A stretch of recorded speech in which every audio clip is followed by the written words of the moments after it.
Class 10 के सभी विद्यार्थियों का एपीएस ऑनलाइन क्लास में स्वागत है। देखिए पिछले वीडियो में मैंने आपको 3.1 में द्विघात बहुपदों के शून्यकों और गुणांकों के बीच संबंध की जांच करना बताया था। अब देखिए 3.2 में हम विभाजन एल्गोरिथम का अध्ययन करेंगे। विभाजन एल्गोरिथम क्या है? देखिए आपने पिछली क्लासों में पढ़ा होगा कि दो पूर्णांकों के लिए अर्थात एक पूर्णांक में दूसरे पूर्णांक से जब भाग लेते हैं तो भागफल और शेषफल प्राप्त होते हैं। जब हम एक पूर्णांक में दूसरे पूर्णांक का भाग देते हैं तो भागफल और शेषफल प्राप्त होते हैं। तो जिस पूर्णांक में हम भाग देते हैं वो भाज्य कहलाता है और जिस पूर्णांक का भाग देते हैं उसे हम भाजक कहते हैं। तो आपने पिछली क्लास में पढ़ा है भाज्य बराबर भाजक गुणा भागफल प्लस शेषफल, ये होता है इन्हीं दो पूर्णांकों के लिए। अब यदि हम एक बहुपद में दूसरे बहुपद से भाग दें, एक बहुपद में दूसरे बहुपद का यदि हम भाग देते हैं तो भागफल और शेषफल तब भी बचेंगे। तो वो परिणाम कहलाता है विभाजन एल्गोरिथम। तो विभाजन एल्गोरिथम से क्या होता है? fx का मतलब जिस बहुपद में हम भाग दे रहे हैं बराबर gx का मतलब जिस बहुपद का भाग दे रहे हैं गुणा qx से मतलब भागफल जो हमें प्राप्त होता है प्लस rx का मतलब शेषफल जो हमारे पास में बच रहा है।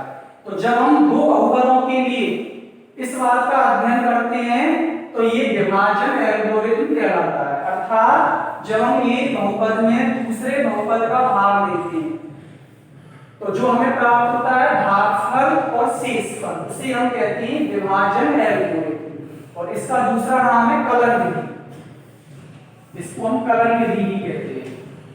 क्या कहते हैं? कलन विधि। इसका प्रयोग क्या है? देखिए एक बहुपद में दूसरे बहुपद का तो हम भाग दे सकते हैं भाग की क्रिया करके।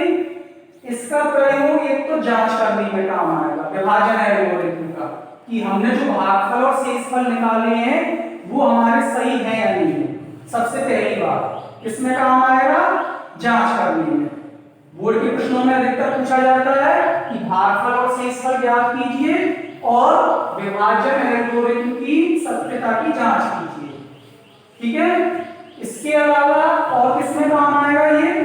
यदि हमें चार में से कोई तीन चीज दी हुई है भाज्य भाजक भागफल और शेषफल, चार में से कोई भी तीन चीज हमको दी हुई है तो हम चौथे को निकाल सकते हैं इसकी सहायता से। अर्थात इसकी सहायता से कलन विधि की सहायता से कि fx, gx, qx और rx, चार में से कोई भी हमें तीन अवयव दी हुई तो हम चौथे अवयव को ज्ञात कर सकते हैं। ठीक है। अब सबसे पहले मैं आपको बताऊंगा भाग देना। एक बहुपद में दूसरे बहुपद से किस प्रकार भाग देते हैं। तो सबसे पहला प्रश्न है आपका 3.2 में fx से मतलब इसको हम भाज्य कहते हैं अर्थात जिसमें हम भाग दे रहे हैं। भाज्य से मतलब क्या होता है? जिसमें हमें भाग देना है। जिस बहुपद में हमें भाग देना है उसको हम fx से व्यक्त करते हैं यदि चर राशि x है। और जिसका हमें भाग देना है उसको हम gx से व्यक्त करते हैं यदि चर राशि x है। ये कहलाता है भाजक। तो हमें भाज्य दिया हुआ है और भाजक दिया हुआ है। क्या क्या निकाल लें? भाजक और भाज्य हमें दी हुई तो हमें क्या क्या निकाल लें? भागफल और शेषफल। तो सबसे पहले आपको क्या करना है? भाग का चिन्ह बना लीजिए जैसे आप भाग देते हैं। ये दोनों ही यूनिट जो आपकी 3.1 और 3.2 दोनों ही नोट है आपकी बोर्ड पेपर के हिसाब से, क्योंकि पिछली बार यानी 2020 में अब की बार 3.1 का क्वेश्चन आया है तो हो सकता है अब की बार 3.2 का प्रश्न आ जाए। ये दोनों ही सबसे ज्यादा नोट है। जो अधिकतर प्रश्न आते हैं आपके बोर्ड में वो या तो 3.1 से आता है या 3.2 से आता है। अब की बार 3.1 से आया है तो इस बार हो सकता है 3.2 से आ जाए। ठीक है। तो भाग की क्रिया करनी है। एक बहुपद में दूसरे बहुपद का भाग देना है। तो कैसे भाग देते हैं? देखिए भाज्य को अर्थात fx को बीच में लिख दीजिए। और एक चीज और ध्यान रखनी है आपको हो सके तो इन घातों का जो क्रम है ना वो अवरोही क्रम में लिखना है। कौन से क्रम में? अवरोही क्रम में। अर्थात घातों के घटते क्रम में। पहले बड़ी घात का पद लेना है फिर उससे छोटी फिर उससे छोटी। एक बार चेक कर लो, सबसे पहले घातांक 3 आ रही है, फिर 2 आ रही है, फिर 1 आ रही है, फिर अच्छा इसका क्रम तो सही है। 3 x की घात 3 plus x square plus 2x और प्लस 5, ये तो हो गया आपका fx। इसको आपको बीच में लिख दीजिए भाज्य, ठीक है। जैसे कि मैं यहाँ पे इसको मार्क कर देता हूँ भाज्य, ये भाजक, यहाँ भागफल आ जाएगा और इधर नीचे जो बचेगा वो शेष बन जाएगा, ठीक है। इस प्रकार से हमें चारों को जमाना है। अब देखिए भाजक, इसको भाग लिख दीजिए भाजक को। इसकी भी घात चेक कर लो पहले, बड़ी घात वाला, तो बड़ी घात इसमें 2 है ना x स्क्वायर, तो पहले आप इसको लिख दो x स्क्वायर को, शुरू में प्लस लगाने की जरूरत नहीं है। उसके बाद 2 से कम कितनी है 1 प्लस के 2x लिख दो,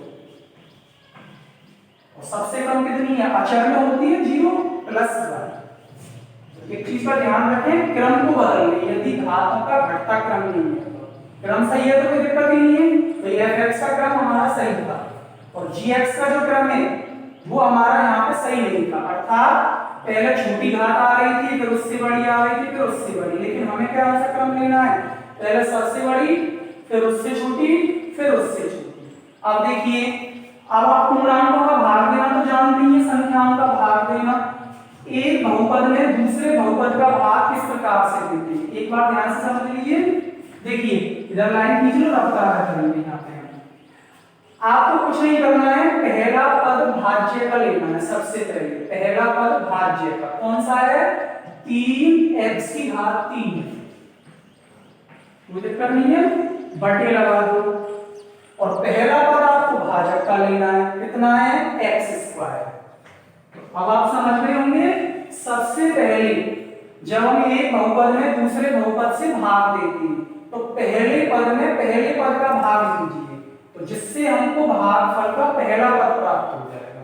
समझ गए ना सभी, कि पहला पद भाज्य का बटे पहला पद भाजक का, और जो भी मान हमें प्राप्त होगा वो भागफल का प्रथम पद हो जाएगा। देखिए रफ्तार कीजिए, इसका गुणांक 3 है, इसका गुणांक है 1, तो 3 में 1 का भाग देंगे 3 बार, और x की घात 3 में x स्क्वायर का जब हम भाग देंगे, आपको बता चुका हूं भाग देने पे घात घट जाती है, तो 3 में से 2 गए 1, x की घात 1 बचेगी, 1 को लिखने की जरूरत नहीं है, तो भागफल का पहला पद 3x आ जाएगा।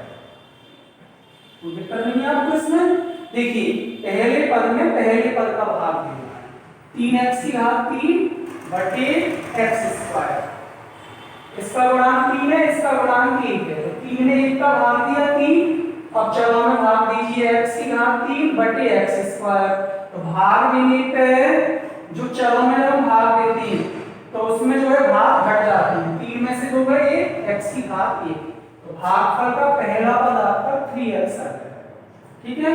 अब आपको क्या करना है, जो आपका भागफल का जो पहला पद आया है उसका गुणा भाजक के सभी पदों से करना है, एक एक करके गुणा करना है आपको। देखो 3x का गुणा x स्क्वायर से करिए, तो 3 का तो 3, x की घात 1 इसमें और 2 इसमें, क्योंकि गुणा करने पे घात जुड़ जाती है, तो 3x की घात 3। एक चीज और ध्यान रखिए, समान घात के नीचे समान घात वाला पद लिखना है नीचे, और ऊपर कोई पद नहीं है तो उसको अलग से लिखो साइड में। अब 3x का किससे करेंगे, 2x से, 3 दूनी 6, और x की घात 1 इसमें 1 इसमें, तो 6x स्क्वायर, और 3x का किससे करना है 1 से, 3x से कम 3x। अब आपको पता है नीचे वाली संख्याओं को घटाते हैं ऊपर वाली संख्या में से, तो चिन्ह बदल जाएंगे घटाने पर, माइनस माइनस माइनस, प्लस का माइनस, प्लस का माइनस, प्लस का माइनस, ऊपर प्लस के 3x की घात 3 है, नीचे माइनस के 3 है, तो 3 और माइनस 3 खत्म हो गए, 0 बन गया। ऊपर प्लस के 1x स्क्वायर है, नीचे माइनस के 6, तो माइनस के 6 ज्यादा है, तो माइनस के 6 में से गए 1, माइनस 5x स्क्वायर। ऊपर प्लस के 2 है, नीचे माइनस के 3 है, माइनस के 3 ज्यादा है यहाँ पे नीचे, -3 से गए 2, माइनस का 1x और प्लस 5। अब हमें ये देखना है कहीं हमारा शेषफल तो नहीं। देखो शेषफल कब होगा, जब इस वाले की जो घात है वो इससे कम रह जाएगी। तो अभी कम नहीं है, देखो यहाँ 2 है और यहाँ भी 2 है, इसके बराबर है, इधर बराबर हो या ज्यादा हो तब तक हमें भाग देना है। फिर वही प्रोसेस करनी है, पहला पद यहाँ से ले लो और पहला पद यहाँ से ले लो। पहला पद कौन सा है, -5x² बटे पहला पद कौन सा है, x²। संख्या में संख्या का भाग दो, ऊपर माइनस के 5 है नीचे 1 है, तो -5 में जब 1 का भाग देंगे -5 और x² से x² कर लेगा। तो कितनी बार गया भाग हमारा, -5 बार। भागफल का दूसरा पद -5 आता है। अब देखिए वही प्रोसेस करनी है, जो हमारा दूसरा पद है उसका गुणा सबसे करना है, भाजक के तीनों पदों से करिए। -5 का x² से, -5x² ही आएगा, इसके नीचे लिख दो घात वाले के नीचे, समान घात के नीचे समान घात वाला। -5 का 2x से करिए, माइनस के 10x आएंगे, 5 दूनी 10, इसके नीचे लिख दो एक घात वाले के नीचे। और -5 का +1 से करेंगे, -5 आएगा, चिन्ह बदल दो, प्लस प्लस प्लस, ये खत्म हो गया क्योंकि ऊपर -5 है नीचे प्लस के 5 है। ऊपर माइनस का 1 है नीचे प्लस का 10, तो 10 में से 1 गए, प्लस के 9 बचे, 9x। ऊपर भी प्लस के 5 है नीचे भी प्लस के 5 है, ऐड हो जाएंगे दोनों, 5 और 5 10। अब हमारा इस समय शेषफल आ रहा है 9x + 10। अब हमें देखना है भाग जाएगा या नहीं जाएगा। देखिए अभी मैंने आपको बताया था ना, जब हमारी यहाँ पर जो घात है वो इससे कम रह जाएगी तब वो हमारा शेषफल बन जाएगा। देखिए इसमें x की अधिकतम घात 2 है, इसमें x की अधिकतम घात है 1, तो घात कम रह गई ना शेषफल की भाजक से। तो जैसे ही शेषफल की घात भाजक से कम रह जाएगी तो भाग की क्रिया बंद हो जाएगी। तो इस प्रकार से ये तो हमारा हो गया भागफल। भागफल कितना आया, 3x - 5 और शेषफल कितना आया है, 9x + 10।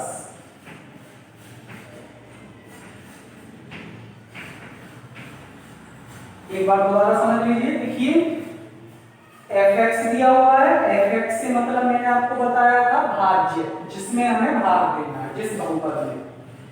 gx जिस बहुपद का भाग देना है वो gx है हमारा। क्या याद करनी है हमें, एक बहुपद में दूसरे बहुपद से भाग देने पर भागफल और शेषफल, भागफल और शेषफल दोनों चीज हम निकाल चुके हैं। किस प्रकार से निकालना है, सबसे पहले आप भाग का चिन्ह बना लीजिए, इसी प्रकार से बताया आपको। भाग का चिन्ह बनाने के बाद बीच में भाज्य को लिख दीजिए, fx को। अब भाज्य के जो क्रम है ना, घातों का घटता क्रम लिखना है। पहले सबसे बड़ी, तो सबसे बड़ी घातांक 3 वाला पद लिख दिया, उससे छोटी 2 वाला लिख दिया, उससे छोटी 1 वाला लिख दिया और उससे छोटा अचर लिख दिया। तो इसका क्रम तो यहाँ सही था। उसके बाद gx को बाहर की तरफ लिखना है, जिसका हमें भाग देना है, उसका क्रम भी सही होना चाहिए। पहले सबसे बड़ी घात x², उससे छोटी 2x और सबसे कम अचर में होती है ये। तो ये तो जमाने का तरीका हो गया, सभी समझ गए होंगे। अब हम भाग की क्रिया किस प्रकार से करते हैं, बिल्कुल सरल है, कोई दिक्कत ही नहीं है। पहले पद में पहले पद का भाग देना है। पहला पद कौन सा है, fx का, 3x³ बटे भाजक का पहला पद कौन सा है, x²। संख्या में संख्या का भाग दे लो, चर में चर का भाग दे लो। यहाँ 3 है, इसका गुणांक 1 है, 3 एकम 3 और x³ में x² का भाग देंगे x³, क्योंकि भाग देने पर भाग कम हो जाती है, ठीक है। तो भागफल का पहला पद 3x आ गया। उसके बाद मैंने आपको क्या बताया, जो आपका भागफल का जो भी पद आए उसका गुणा भाजक के सभी पदों से करना है। तो यहाँ हमने किया 3x का गुणा x² से, 3x³। उसके बाद 3x का गुणा 2x से, 3 दूनी 6, 6x² और 3x का 1 से 3x। और एक चीज का ध्यान रखना बताया आपको, समान घात के नीचे समान घात वाला पद लिखना है, ठीक है। चिन्ह बदल देंगे यहाँ पे घटाने पर, प्लस की माइनस, प्लस की माइनस, प्लस की माइनस, 3 में से 3 रहे, कुछ नहीं बचा, ऊपर प्लस का 1 है, नीचे माइनस के 6, माइनस 5x², ऊपर प्लस के 2, नीचे माइनस के 3, तो माइनस का 1x बचेगा, प्लस 5 का प्लस 5, इसका चिन्ह नहीं बदलेगा, प्लस 5 का, क्योंकि ये ऊपर है। अब जब तक हमारी यहाँ पे घात कम नहीं होगी भाजक से, तब तक भाग की क्रिया चलती रहेगी। तो देखो यहाँ 2 आ रही है घात और यहाँ भी 2 है, तो अभी बराबर है, तो एक बार और भाग देंगे। अभी पहला पद यहाँ से ले लो, पहला पद यहाँ से ले लो। पहला पद है -5x² बटे इसका पहला पद है x² से x² कट गया -5, तो -5 का गुणा तीनों से किया, -5x² -5 का 2x से -10x -5 का 1 से -5, नीचे घटाने का चिन्ह बदल जाएंगे, plus plus plus, minus plus खत्म हो गया, -1 प्लस 10, 10 में से 1 गए 9, 9x प्लस 5 प्लस 5 प्लस 10, तो नीचे वाला हमारा शेष फल हो गया और ये हमारा भागफल हो गया। तो इस प्रकार से हम एक बहुपद में दूसरे बहुपद का भाग लेकर के क्या निकाल सकते हैं, भागफल और शेषफल। तो इस वाले प्रश्न में हमने 3 प्रश्न और आप उनको करेंगे। Thank you.